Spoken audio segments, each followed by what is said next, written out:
Thursday में यहां पे मौजूद था और जब मैं वर्शिप कर रहा था और परमेश्वर की आराधना कर रहा था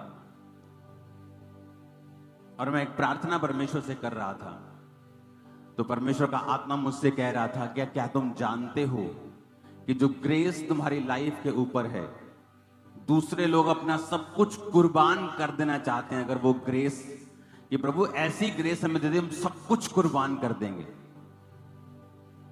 तो परमेश्वर मुझे बता रहा था कि ये ग्रेस जो तेरी लाइफ के ऊपर है, ये नॉर्मल नहीं है, क्योंकि आप हर टाइम जब ग्रेस में जीने लगते हैं, हर टाइम लाखों लोग आपके चर्च में होते हैं, आपको नॉर्मल लगने लगता है। लेकिन जब फिर परमेश्वर आपको दिखाता है कि नहीं, ये नॉर्मल नहीं है, ये एक्स्ट्रा ऑर्डिनरी है। यूसुफ के, मेरा नाम अंकुर यूसुफ नरुल्ला शुरू से नहीं था, योसेफ नाम मुझे परमेश्वर ने दिया और मैंने ये इब्रानी भाषा से नाम जोड़ा था, जोसेफ नहीं जोड़ा, योसेफ जोड़ा, क्योंकि ये वही यूसुफ था, ये वही योसेफ था जिसके ऊपर रंग बिरंगा अंग रखा था। मैंने सोच के नहीं चुना ऐसा नाम, क्योंकि परमेश्वर ने वो नाम मुझे शायद इसलिए दिया, मैंने इसलिए नाम रखा था क्योंकि इसका मतलब था कि ऐड करना, यहोवा ऐड करता है। तो जब से मैंने नाम के साथ योसेफ ऐड किया है, मेरी लाइफ में बहुत सी चीजें ऐड हुई हैं जबरदस्त रीति के साथ।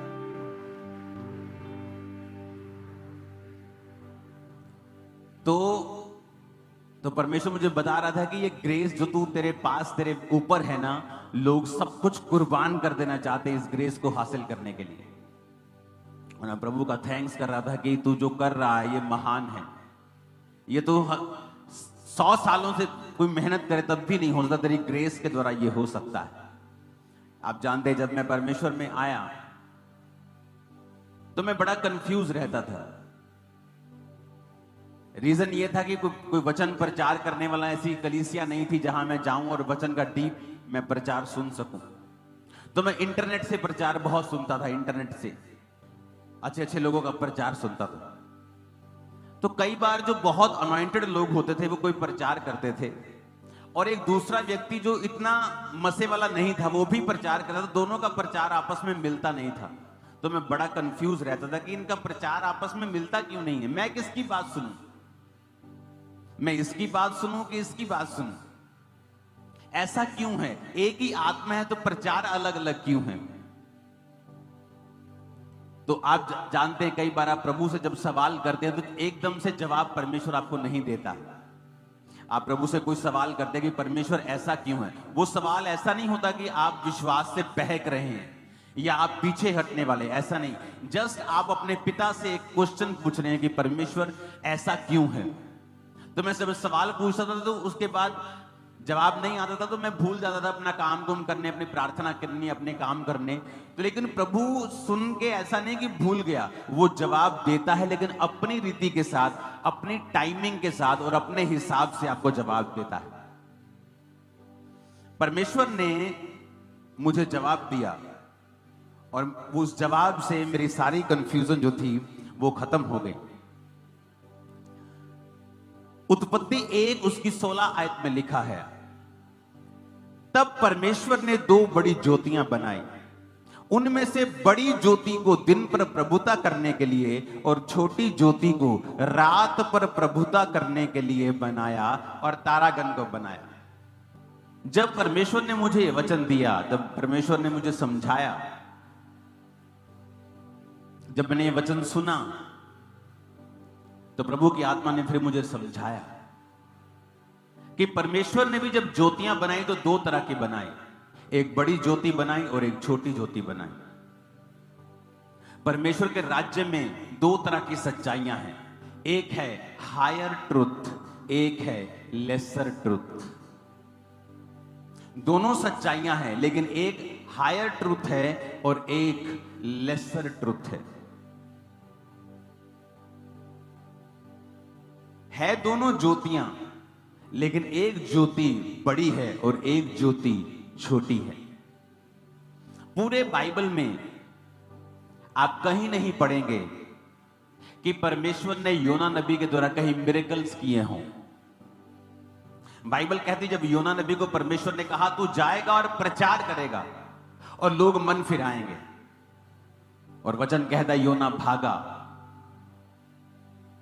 सेवकाई में रह के भी लोग गलतियां करते हैं, लेकिन इसका मतलब यह नहीं कि वो परमेश्वर के दास नहीं है। परमेश्वर फिर उनको चुन लेता है और फिर वो गया प्रचार करने के लिए और वहां पे प्रचार किया, पर उसके मन मुताबिक चीजें नहीं हो रही थी। वो लोग नाश नहीं हुए 40 दिन बाद, तो परमेश्वर से नाराज हुआ, फ्रस्ट्रेट हुआ।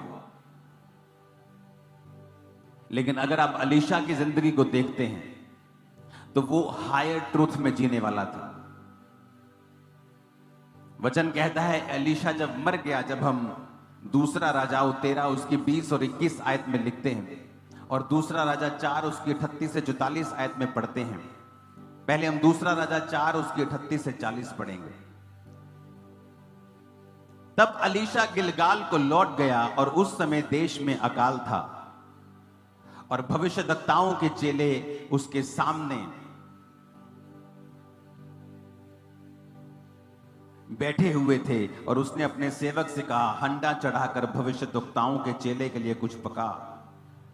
तब कोई मैदान में साग तोड़ने गया, कोई जंगली लता पाकर अपनी अकवार भर जंगली फल तोड़ ले आया और फांक फांक करके पकने के लिए हंडे में डाल दिया और वो उसको पहचानते नहीं थे। तब उन्होंने उस मनुष्य को खाने के लिए हंडे में से परोसा और खाते समय चिल्लाकर बोल उठे, हे परमेश्वर के भक्त, हंडे में जहर है और वे उसमें से ना खा सके। तब अलीशा ने कहा, अच्छा कुछ मैदा ले आओ। तब उन्होंने हंडे में डालकर कहा, उन लोगों के खाने के लिए परोस दे। फिर हंडे में कुछ हानि की वस्तु ना रही। ये वो लोग थे जो हायर ट्रूथ में चलते थे, जो हायर अनॉइंटिंग में चलते थे।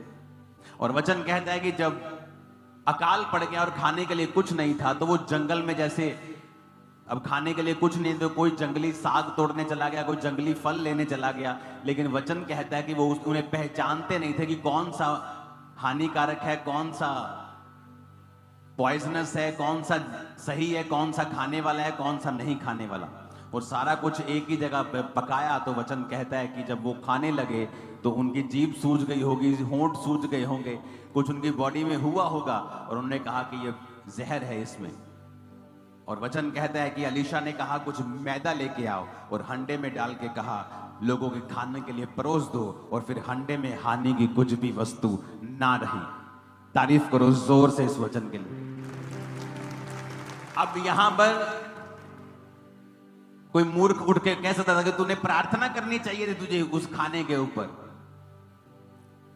लेकिन जो हायर ट्रूथ में जीने वाले लोग हैं, वो जानते हैं कि परमेश्वर उन्हें किसी भी रीति के साथ इस्तेमाल कर सकता है। आपको क्या लगता है कि अलीशा को जब उसने मैदा लाने के लिए कहा, तो क्या उसने शरीर से यह बात बोली कि आत्मा से बोली? अगर उसने शरीर से बोली होती तो वो खाना कभी भी जहर से मुक्त नहीं होता। लेकिन वचन कहता है कि पवित्र आत्मा ने उसकी अगुवाई की और पवित्र आत्मा ने कहा, और जो कुछ आत्मा ने कहा वो उसने किया। ये ऐसे लोग हैं जो हायर ट्रूथ में जीते थे, अलीशा के जैसे, पतरस के जैसे, पौलुस के जैसे, मूसा के जैसे। लेकिन उसी बाइबल में लेसर ट्रूथ वाले लोग भी थे, जिनको हम माइनर प्रॉफिट्स बोलते हैं, जिनकी लाइफ से कुछ बहुत बड़े मिरेकल्स नहीं हुए। हाँ, लोगों ने उनके द्वारा तौबा की है, लोगों ने अपना मन फिराया है, लोगों ने उन्हें परमेश्वर का दास समझा है। लेकिन जो हायर ट्रूथ वाले लोग थे, अलीशा के जैसे, मूसा के जैसे, पतरस के जैसे, पौलुस के जैसे, उन्होंने जो कार्य किए वो दूसरे लोग वैसा काम नहीं कर पाए। शायद वो पवित्र आत्मा के लिए ओपन थे, शायद उनका संबंध जो था परमेश्वर के साथ गहरा था। आपने यशाया नबी को देखा होगा कि यशाया नबी जाता है और बोलता है कि अंजीर की टिकिया लेके अपने कैंसर के फोड़े पे बांध तो वो ठीक हो जाएगा। लेकिन आपने दूसरे जो माइनर प्रॉफिट्स थे, आपने उन्हें प्रचार करते, भविष्यवाणी करते सुना होगा, लेकिन ऐसा कोई भी मिरेकल्स उनकी लाइफ के दौरान नहीं हुआ। आपको यह बात समझ आनी चाहिए कि आप और मैं, हम हायर ट्रूथ वाली कलीसिया है, और ऐसे ही रहेगा और आगे हम बढ़ते जाएंगे यीशु मसीह के नाम में, क्योंकि हम पवित्र आत्मा के कामों को रोकने वाले नहीं हैं। हम वो लोग हैं जो समर्पित करके अपने आप को चलेंगे। हम जानते हैं परमेश्वर किसी भी रीति के साथ, उसका आत्मा किसी भी रीति से किसी भी चीज को भी इस्तेमाल कर सकता है और कार्य कर सकता है। हालेलुया। आप जानते हैं क्यों लोग जो पवित्र आत्मा के चलाए चलते हैं और एक ही लीक या एक ही टोटका बांध के नहीं चलते, वो हमेशा ज्यादा लोगों को बचाते हैं। मैंने ऐसे पास्टर्स की टेस्टिमनी सुनी है जिनकी चर्चेस लाखों में हैं, कुछ हजार नहीं, लाखों में। और क्या करते थे वो? मान लीजिए वो ऐसे व्यक्ति के पास बैठे हैं जो सिगरेट पी रहा है। अब जो लेसर ट्रूथ में जीने वाले लोग हैं, कम मसे में जीने वाले लोग हैं, वो झट जजमेंटल हो जाएंगे। और यार सिगरेट पीना पाप है, तुझे सिगरेट नहीं पीनी चाहिए, मैं तुझे प्रभु का वचन बताता हूं। लेकिन जो हायर ट्रूथ में और पवित्र आत्मा से भरे हुए लोग हैं, वो कभी भी उस सिगरेट से शुरू नहीं करेंगे। पवित्र आत्मा उनको बताता है, नहीं, इसकी अभी निंदा मत कर, इसको डांट मत, इसके साथ बातचीत शुरू कर। और बातचीत करते करते कब आप सिगरेट की निंदा करके कब उसे पाप से छुड़ा लेंगे और परमेश्वर में ले आएंगे, उसको मालूम भी नहीं चलेगा।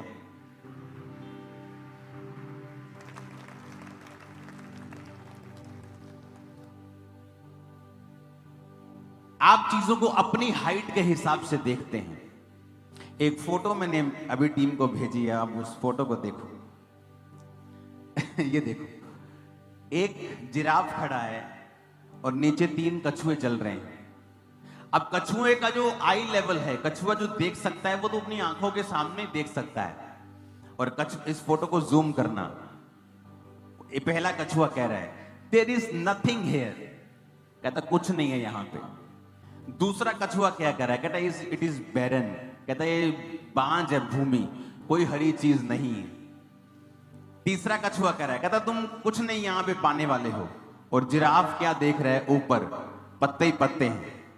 कहता है जब तुम एक जिराफ हो और कछुए लोग तुम्हें क्रिटिसाइज करें तो उनका गुस्सा कभी नहीं करना चाहिए, क्योंकि वो अपने लेवल के हिसाब से देख रहे हैं, तुम्हारे लेवल के हिसाब से नहीं। हालेलुया। तो अगर कोई अलीशा को जाके कहे, अरे यार तेरे को तो प्रार्थना करनी चाहिए, तेरे अंदर तो पवित्र आत्मा है, तो अलीशा को भी परमेश्वर का आत्मा ही वो कह रहा है। और जो सलाह देने वाले वो काम नहीं कर सकते जो ये क्लेम करते हैं कि उनके अंदर आत्मा है, क्योंकि पवित्र आत्मा किसी का बंधा हुआ नहीं है। इस फोटो को ध्यान से देखो। अब पहला कछुआ कह रहा है कुछ नहीं है, कहता देयर इज नथिंग हियर। और दूसरा कह रहा है ये बांझ है, भूमि बांझ है, यहां कुछ नहीं है, खाली है सब कुछ। तीसरा कह रहा है, कहता तुम यहां कुछ नहीं मिलने वाला है, ठोकेदा। और जिराफ कह रहा है सक्सेस, कहता मुझे सक्सेस दिख रही है। वो अपने लेवल के हिसाब से देख रहा है और छोटे लोग अपने लेवल के हिसाब से देख रहे हैं। तो उसमें लिखा है कि when you are a giraffe, अगर जब तुम जिराफ हो और कछुओं से तुम क्रिटिसिज्म को हासिल कर रहे हो, कछुए तुम्हें सता रहे हैं, तो गुस्सा मत करना। वो अपने लेवल के हिसाब से बात कर रहे हैं, तुम अपने लेवल के हिसाब से बात कर रहे हो, बहुत फर्क है। हालेलुया। तो जब मुझे ये समझ आया कि मैं एक ऐसी कॉलिंग में हूं जो हायर ट्रूथ वाली है, जो बंधी हुई नहीं है, जो परमेश्वर कहीं से भी बिग काम कर सकता है, मिनिस्ट्री में कुछ भी कर सकता है।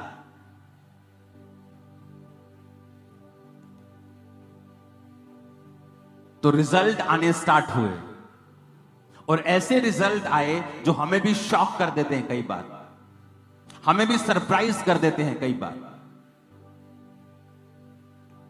और जब आप हायर ट्रूथ में रहते हैं, अपने आप को ओपन रखते हैं पवित्र आत्मा के लिए, तो एक और चीज आपके साथ होती है। रोमियो 8 उसकी 11 आयत में लिखा है, यदि उसका आत्मा जिसने यीशु को मरे हुए में से जिलाया तुम में बसा हुआ है, तो जिसने मसीह को मरे हुए में से जिलाया। फिर से अब 1 2 3 मैं करूंगा और आप मेरे साथ ये वचन को पढ़ेंगे। बोलो यदि 1 2 3 करूंगा, फिर पढ़ना 1 2 3।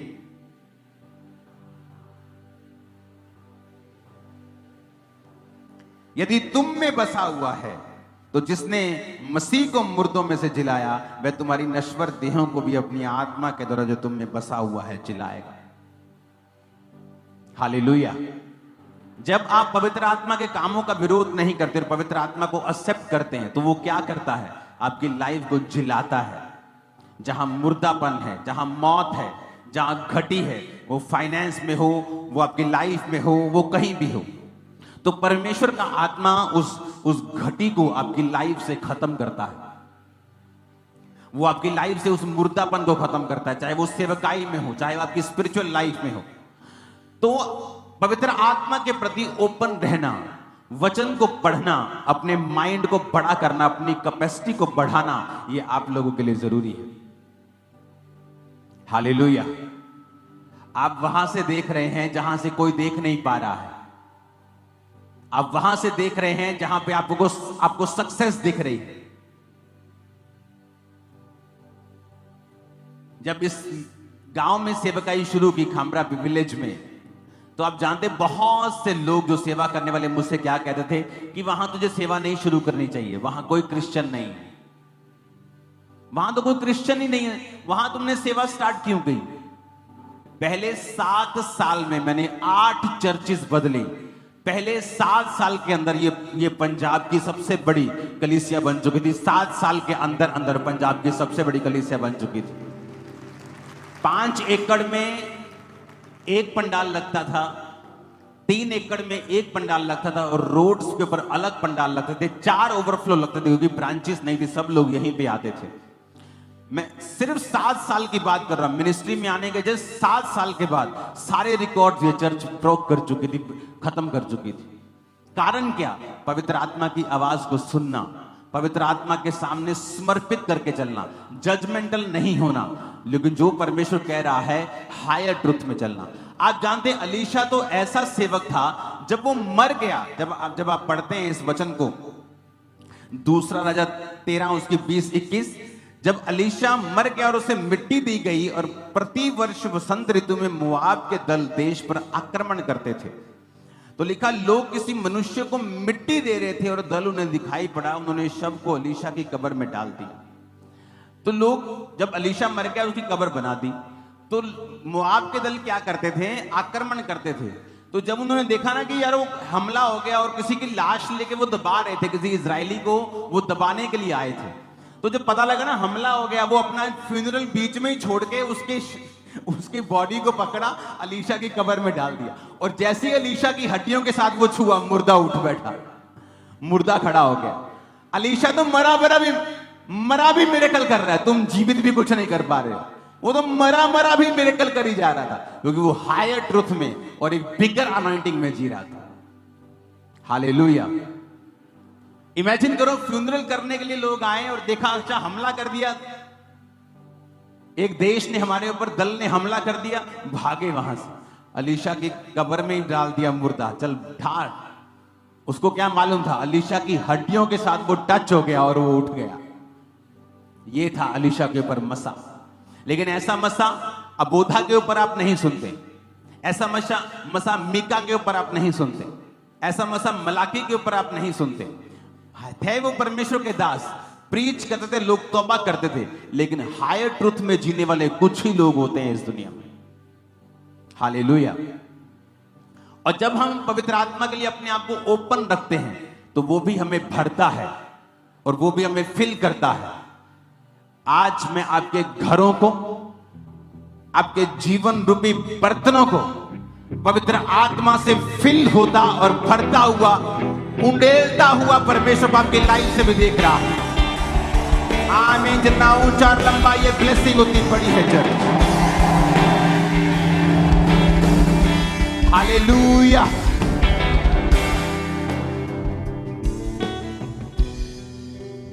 तो इस तरह से परमेश्वर ने मुझे इस्तेमाल करना शुरू किया, क्योंकि पवित्र आत्मा को, उसकी आवाज को मैंने ध्यान से सुना, उसे कभी रेजिस्ट नहीं किया।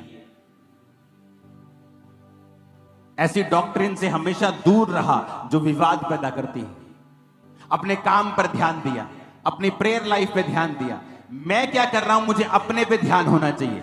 मुझे परमेश्वर कहां लेके जाना चाहता है, मुझे आगे क्या करना है, हमें अपने पे ध्यान देना चाहिए। तो हमेशा ये बात, ये फोटो आज से हमेशा याद रखना, कुछ देर के लिए इसे अपने वॉलपेपर पे लगा लो फोन के, कि जो कछुए हैं वो भी गलत नहीं कह रहे हैं। कहते यहां कुछ नहीं, ये बांझ है, यहां हमें कुछ मिलने वाला नहीं है। पर जिराफ क्या कह रहा है? कहता हरा ही हरा दिख रहा है मेरे को। तो आपके कई बार रिश्तेदारों पर भी ये चीजें लागू होती हैं।